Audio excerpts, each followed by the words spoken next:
Bagah mak anak tu dengan jaro yang mulia, dengan jaro yang lemah lembut, ipetup mak dua mata getanyo. Manakala ipetup dua mata getanyo dikelan, inna lillahi wa inna ilaihi rajiun. Imegadu ba Allah, ya Allah, yang meninggalnya ya Allah maklud, yang meninggalnya ya Allah ayah Lut. Lok mohon bakdon ya Allah, lok megade bakdon ya Allah, ne petelamat ya Allah ayah Lut, ne puja ya Allah ayah Lut salah tidur hamba dron ya Allah. Ne pemudah ya Allah urung si lun tengah wate mana berada dalam alam barzah. Surga dron ya Allah laga, surga dron ya Allah cantik, surga dron ya Allah indah. Hana pernah laga, hana pernah cantik ya Allah surga dron. Bila mana hana dua ada urung si lun dalam alam surga dron ya Allah. Hana indah ya Allah surga dron. Punya seandainya urung si lun hana alam surga dron. Tepo ma tepo ayah yang hana bahagia, tepo ma tepo ayah yang hana tenang. Ketika tanya mati mak anu tiang senantiasa diputup mata getanyo dimudoa ba Allah Subhanahu wa taala. Anehnya mak ayah tuan pemulia, pengumuman terdengar di menasah, pengumuman terdengar di masjid, inna lillahi wa inna ilaihi raji'un.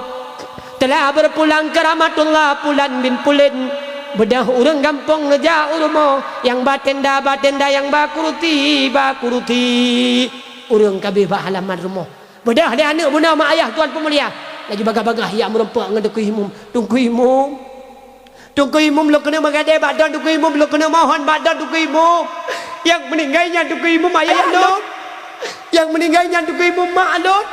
Lo mohon badan tungku imum. Lo mengadai badan tungku imum. Nabi tungku imum yang keseluruh bak lo yang temada urung si Lut.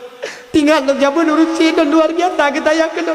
Tinggal lo jamun mak lo luar biasa kita yang kena ke papa lo.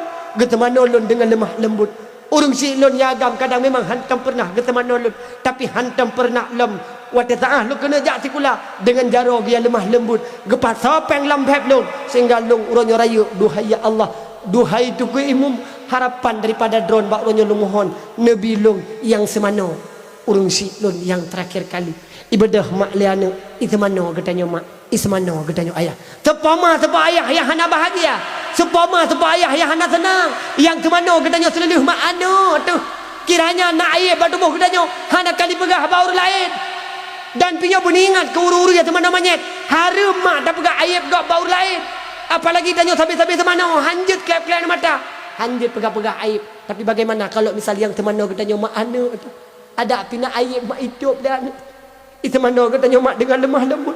Kadang ibut mak baru gelah leh daya, kadang ibut mak baru gelah dua daya. Hana mupom lem mak masalah transit mayit, hana mupom lem anak masalah temana mayit. Tapi karena kena balah jasa tanya mak tanya ayah, icok i mak le anu sambil di play dia